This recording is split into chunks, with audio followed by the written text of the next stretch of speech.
ఎవరు అన్నది power star fans అంటే ఏందనుకున్నావు? నీతికి నిజాయితీకి మారు పేరు.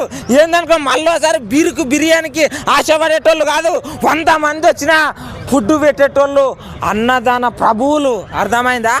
సొంత డబ్బులు అంటే ఈ రోజుల్లోనే ₹1 కూడా ఎవరో జోబులను తీయరు. జోబులను తీయాలని పవన్ కళ్యాణ్ గారు తీస్తారు. ఈ చరిత్ర వెనుక ఓ ధైర్యం, ఓ ఆత్మస్థైర్యం, తెలుగువాడు గర్వించే మానవత్వం, తెలుగుతనాన్ని నిలబెట్టే తెగువతనం, ఎవరెంత భయపెట్టినా మభ్యపెట్టినా వెన్ను చూపుని ధీరత్వం, ఎంత ఎదిగినా తన మామూలు తనాన్ని మర్చిపోని సామాన్యత్వం, నిజాయితీ, నమ్మకం, బాధ్యత, భరోసా.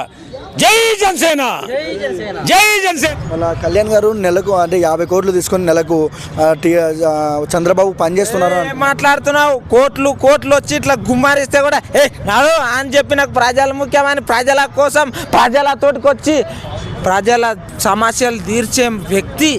అటువంటి ఆయన మీద అలాంటి మాట్లాడడం సిగ్గు అనిపించదా? సో పవన్ కళ్యాణ్ కిందికి లాగే వాళ్ళకి ఏం చెప్తావు మరి? వాళ్ళే కిందికి పోతారు కానీ పవర్ స్టార్ వాడు ఏందనుకున్నావు? పవర్ స్టార్ అంటే ఒక పర్వతం లాంటి వాడు. అర్థమైందా? జగన్మోహన్ రెడ్డి అన్నాడు కదా కార్పొరేటర్కి ఎక్కువ ఎమ్మెల్యేకి తక్కువ అని, దానికి ఏమంటావు మరి? తక్కువ అయినందుకే కదా పైన పోయి కూర్చున్నాడు. ఇప్పుడు పైన ఉన్న వ్యక్తిని అందుకోవాలంటే అవ్వట్లేదు. ఇప్పుడు ఎట్లైనా చేసి ఒక కొండి అన్న వేయాలని చెప్పి వేస్తున్నాడు. అయినా కుదరదు. ఆ కొండి కూడా అక్కడికి వెళ్ళనంత ఎత్తున ఉన్నాడు. అర్థమైందా? ఒక్కటే చెప్తున్నా, పవర్ స్టార్ ఈజ్ ఒక నార జుట్టిన నాటు బాంబు లాంటి వ్యక్తి. ఆయనను ముట్టుకోవాలనుకుంటే పేలిపోతారు. ఏందనుకున్నారు? ఆవిర్భావ సభ అంటే ఈ 2 తెలుగు రాష్ట్రాలలో అందరూ ఇట్లా చరిత్రలో చెప్పుకోవాలి. అటువంటి సభ అయితే చూడు రాసి 2 లక్షల మంది రావచ్చు అనుకుంటున్నా.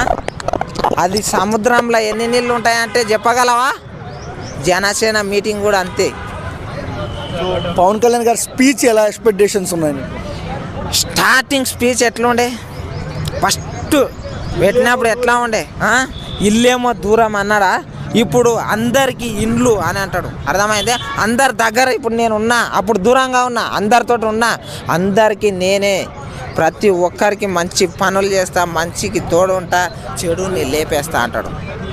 అర్థమైందా? పవర్ స్టార్ అంటారు రా బాబు. పవర్ స్టార్ తోటి పెట్టుకున్నారనుకో ఏం లే, పంచలు ఊసిపోతాయి. అండి పిఠాపురంలో మొదటిసారిగా ఆవిర్భావ సభ పెడుతున్నారు, ఎలా అనిపిస్తుంది సార్? పిఠాపురంలో అయితే చాలా చాలా బాగా చేశారు. ఆయన గెలిపించుకున్నారు చాలా అభిమానంతో. పిఠాపురంలోను 14వ తారీఖుని సభ చాలా ఎక్సలెంట్ బాగా జరుగుతుంది. చాలా చాలా బాగుంటుంది. ఏంటంటే ఆయన నమ్మకం, ఆయన అక్కడ నమ్ముకున్నారు, అందరు ప్రజలు కూడా నమ్మారు. ఆయనకి ఫుల్ సపోర్ట్ ఉంటారు. ఇది ఎక్కడన్నా ప్రాపరు? మాది పశ్చిమ గోదావరి జిల్లా ఆకివీడి మండలం. మాది రోడ్స్ బాగున్నాయా? జనసేన బాగా చేస్తున్నాడా? జనసేన బాగా చేస్తున్నారు. సీసీ రోడ్లు వేస్తున్నారు, చాలా చాలా బాగున్నాయి. ఇంతకు ముందు ఇప్పుడు చాలా బాగున్నాయి. సో ప్రజలు పెట్టుకున్న నమ్మకాన్ని కళ్యాణ్ గారు నిలబెట్టుకుంటున్నారా? పక్కన నిలబెట్టుకుంటారు. ఆవిర్భావ సభకి దాదాపు 10 లక్షల మంది దాకా వస్తున్నారు, ఎలా అనిపిస్తుంది? ఆయన మాట ఇస్తే మాట తప్పుడు పవన్ కళ్యాణ్ గారు మాట ఆయన చేస్తారు. సొంత డబ్బులు ఖర్చు పెట్టుకుంటున్నారు కదా, ప్రజలకు ఎలా అనిపిస్తుంది? సొంత డబ్బులు అంటే ఆయనకి సొంత డబ్బులు అంటే ఈ రోజుల్లోనూ అంటే ప్రజల మనిషి ఆయన అందరూ అర్థం చేసుకుంటారు. మేమంతా